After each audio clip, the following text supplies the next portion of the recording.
Hello everybody, TyronnCannon here and welcome back to my YouTube channel. It's been a couple of days since I've actually sat in front of my computer and recorded the video, so sorry I've been away for a little bit. I've just, life gets in the way sometimes, but I am here and I've got a little bit of a surprise for you guys. For some of you who are new around the channel, you might not know about this series that I did, but going back maybe a month ago, I finished off a live stream series on my channel where I basically got subscribers. If you subscribe to the channel in a certain period of time, I put you guys in the game and I created a team out of it. And we played through, I think, 2 or 3 seasons and we were relatively successful. And now I'm going to show you guys what I've done is I've simulated 5 years into the future from where we ended the series. And I want to see where you guys are at. I know what's happened, but a lot of you guys don't know. So we're going to go through every single player, every single subscriber. I think there's 12 or 13 of you. But this is going to be a fun little exercise. So we're going to load up. I've finished the off season. I haven't played any matches this season. We're in the 2027 season. I started this one in 2020, the 2020 season. So we played for 2 years. I've simulated forward 5 years. Let's have a look at the team and see where everybody's at. A lot of you are actually now on international duty, which is fantastic. You guys did have the choice of whether or not you wanted to be strictly playing for us or whether you wanted to go on international duty. A lot of you wanted to go on international duty, so that is fine. But we've done a lot of recruiting in the past couple of years, just for squad depth. I initially made a rule with this series that I was only going to use the subscribers and regenerated players. But because we had so many players in the last couple of years that have gone international duty, and I'll go through all that in a minute, I had to sign the likes of, Craig Anderson? Corey Anderson, Bracewell, Santner, just because we had no players in the squad and we signed a whole bunch of regens. And yeah, it's been a really, really successful couple of years. I won't go through the team results so much, mainly because we were playing with quite a lackluster side for a couple of years there, mainly because all you guys are on international duty. But we're going to start off with myself, TyronnCannon. My name is Cooper, by the way, if you didn't know that. That's my name. You're more than welcome to call me Cooper, call me Tyron, whatever suits you best. So this is how I ended up. I came into the game at 18 years old, 25-year-old, I'd say batting all-rounder, I would say. Average 74 with the bat, not bad. At one-day level, averaging 100. Pretty happy with that. 54 with the bat at T20 over level as well. Not playing an international level, I chose to make myself not an international level player. So I've actually retired from international duty. This is, because our players are so good, this is how expensive my contract is. It's ridiculous. But yeah, bowling wise, took some wickets, did really well. And I've been captaining the team for the best part of 7 years. It's gone down really nicely. Next in line is IRAA. He's churned out a very solid test career for New Zealand. Averages 44 with the bat, almost 45 actually. Made his test debut in 2023.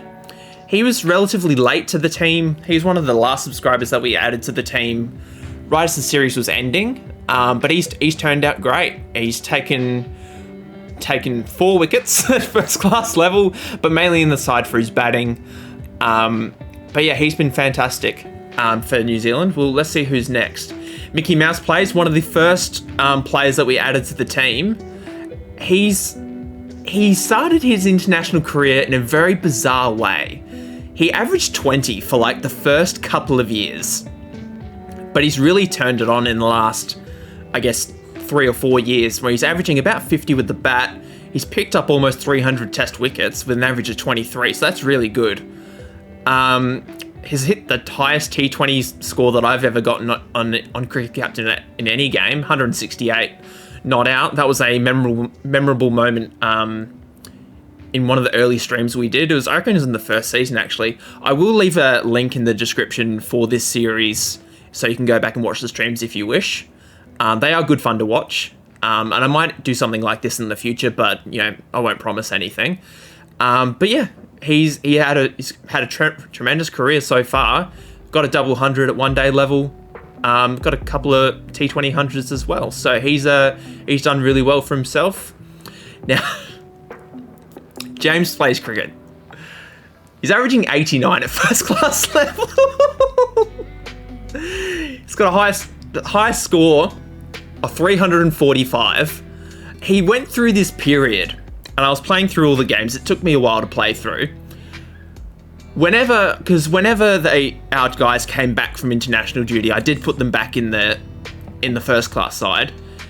He would only score hundreds. And I can't check this. That's his form at the moment for New Zealand. So he only basically scored hundreds for us. So he's averaging 130 domestically, but he's got a test average of 61. So that's brought it down a little bit, but he's had a ridiculous career. He's also got 3 for 26 at test level as a batsman. So that's not too bad, but yeah, absolutely ridiculous. Dobby Things is another one. He sort of was our backup wicket keeper. He's played 50 tests. I've sort of likened him to AB de Villiers. I'm not sure if he'd like that comparison or not. But that was sort of the role he fulfilled for us. He was just, if we lost a couple of wickets, he would be the guy that would come in and get a half-decent score for us. So I'm really happy with his contribution. Hasn't bowled at international level. He's taken a couple of key wickets for us. Took a 4 for 22 in a T20 over match once. So that was interesting. Dyke. Now he's a regen. He's not a subscriber, but he's actually someone that we signed in the second season, I believe, as a regen, and he just stuck around the team, and he's actually been called up for New Zealand now. So he's New Zealand contracted. Most of our guys that I'm showing you are New Zealand contracted. Average is 56, but this is not a player I expected to do well at all. I signed him because we need to have a certain amount of players in the squad, and he's been fantastic. Now, Darks, as I was simulating and playing through these games and through the seasons, this guy might be the best young player I've ever seen on Cricket Captain. And I'll show you what I mean. I sent a screenshot to James Plays Cricket, who I would say we're friends. I don't know what he thinks, but I would say that we're internet friends. He's got a 3-day average of 93, which is easily the best I have ever seen, which is absolutely ridiculous. But he averages 59 at first class level. He's just come into the test team. Hasn't really made an impact so far, but he's probably a couple of years too early for him. He's already contracted for New Zealand, so they obviously see the potential in him. So we'll just wait and see how his career plays out, but I just wanted to showcase him. I won't go through every single player, because not every single player, is important. Bubsy, he's been our wicketkeeper for a long time. He's been tremendous. Averages 62 at 1 day international level. Again, he's been one of my longest subscribed people on my channel, back to when I was first making cricket videos. He might have been the first person to ever leave a comment, and I do remember those kinds of things. So if you're watching, Bubsy, I haven't forgotten about you. So yeah, he's been tremendous for us. Got picked up very early for New Zealand. And yeah, it's just been fantastic for us. He's just been awesome. Who's next? Now, Robertson, for those of you who did watch the series live, Robertson is a player that I did sign in the first season. He was a youth player that I signed because we needed some more youth players. And he was a player that, much like Dyke, I didn't expect to be any good, and we did eventually release him. And he then went on to smoke us in a couple of matches that we played against him. I think he's playing for Otago, from memory. Central Districts. And so when his contract expired, we brought him back. I brought him back to the club because I thought it'd be wrong if we didn't. So he's back. I just wanted to show him off for a second. Mishra, Started off as a batsman, but sort of reworked his role into becoming more of an all-rounder, just because that's what the squad needed. But definitely more of a batting all-rounder, I would say.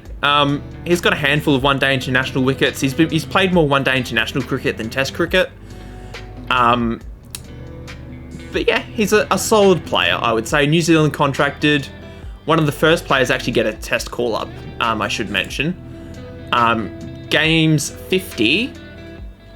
He's much more of a bowling all-rounder, and he's the one other player who wanted to just stay with the team. So he's, I'm going to say, like the vice captain of this team, because I'm the captain. You can't select a vice captain, but I'm going to say he's the vice captain because he's stuck around the longest for Wellington. That's our team. Scored a couple of hundreds. Scored 8 ducks as well. So it's sort of a bit hit and miss depending on what you're going to get with him with the bat. But with the ball, he's always been awesome. Took a 8 for 74. I think that might have been on stream. I don't remember. Or if that was just afterwards. But he was a good, solid player for us. Cricket ace. He was one that came in a little bit later towards the end of the series. But when I brought him in, he was awesome. And he's been absolutely awesome for New Zealand. Averaging 19 with the ball with a strike rate of 40 at Test match level is tremendous. 150 one-day international wickets, including a 7-fer. You don't see that every day. Yet to score 100 at any level, international or otherwise. But he's just been a solid player. He's contracted to New Zealand. Not much really to say more about him. I had a Freedy.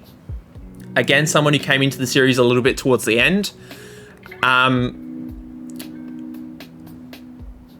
Yeah, he's more of a batting... Actually, he's more of an all-rounder. Not quite as good as... this is going to sound really arrogant. Not quite as good as me. But he's been really good. Like, he doesn't average 70. But he's really... I mean, averaging 51. Nothing to shirk at. Like, he's really good. And he's been called into the Test team, done a wonderful job for New Zealand. So yeah, I will check the international rankings towards the end of this video, but if they're not world number one, something is seriously wrong with all these good players. Now we're getting towards the end here. We've got 3 more, I think, to go through. Michael King's, actually, weird thing with him, started out as a batsman, became a fast bowler. So that was fun. He's got 277 Test wickets. He's got 100 to his name. I actually think that was scored as a bowler, oddly enough. He's just, yeah, sort of in the series from the start, he's just one of those really solid players. Took 6 for 8 in a T20 match. I don't remember that happening, but that was really good. 27 now. He's sort of in the peak of his powers now. Rohit Padabiraman. I believe that's how you say his name. Came in towards the end of the series. He's played only 16 non-Test matches at first class level. But when he played for us, he was awesome. And he's converted that form into Test match cricket and one-day international cricket. And he's averaging 12 at T20 international cricket, which is unbelievable. He's got 331 Test wickets, which I will check. I'll get into that at the end of this video. But him and Michael leading the attack, awesome. Last but not least, we have got Things and Stuff. My spin bowling buddy. Because we've got so many good spin bowling options, we had in sort of season 1 of this series, we had at a time we didn't have any fast bowlers, so it's just Things and Stuff and myself opening the 2 off spinners. So a little bit late to international cricket, just because we had so many good spin bowling options. But when he has played, he's been very good. 77 Test wickets. 22.97 average of the ball. Famously terrible with the bat. Averages 5 with 12 ducks and a high score of 18. And that was not done by me. That was done in the simulation, I think. So, but yeah, I believe that's everybody. If I've missed out on anybody, I do apologize. I'm just having a look through everybody again. I don't think I've missed anybody. But what I'm going to do, I'll quickly check the international rankings. New Zealand are first, and by quite a distance, so not surprised. One Day Internationals are ahead. T20's their second, up against Pakistan, so that's interesting. Bubsy is world number 1 in the batting rankings. James plays cricket in the One Day International rankings. And Prithvi Shaw, of all people, at T20 level. Mickey Mouse plays ranked second. Let's have a look at the bowlers. Pat Cummins still going at age 34. He's got 568 test wickets, closing in on 600. Rowett's right there, right next to him, and Mickey Mouse as well. One Day International, we've got Mickey Mouse plays. We've got, look at all of our guys here: Michael King, Ahad Afridi, Rohit Pattabiraman, and Cricket Ace as well. And the T20's much the same. Although Michael Lovell, not one of my guys. So I believe he's a regen. Yeah, he's a regen. So yeah, really interesting that he got a call up. That's weird. Ian Hill's also a regen. I just like looking around. I could look around this database for years, to be honest. Rubel Elahi, is he a regen? He is. He's quite high in the rankings. He's not that good. Anyway, one thing I will check before we end this episode is we're going to go to all players. We'll go to test matches. We're going to see who's still around. Joe Root still playing. He's cracked 12,000 runs. Virat Kohli still hasn't cracked 10,000. Kane Williamson, he's 37. He's fallen out of the test lineup 3 years ago just because of all the quality bats that we had coming in. Labuschagne's still around. We'll do it like this. Ben Stokes, is he still playing? He hasn't played test cricket for 3 years. So he's just been playing for Durham, I assume. What about the bowlers? Pat Cummins, Rabada, Jofra Archer's nearly got 500 test wickets. That's just weird. Hazelwood's still going. Yeah, he's still going. Bumrah's up there. Shaheen Shah Afridi's there. Shadab Khan is there. There's King. Where's Rowett? Rowett's there. So yeah, New Zealand cricket, very well positioned after our series. So if you want me to simulate forward another 5 years just to see where we're at, leave a like, comment, maybe even subscribe. But thank you for watching, guys. I hope you enjoyed it, and I'll catch you next time. Bye.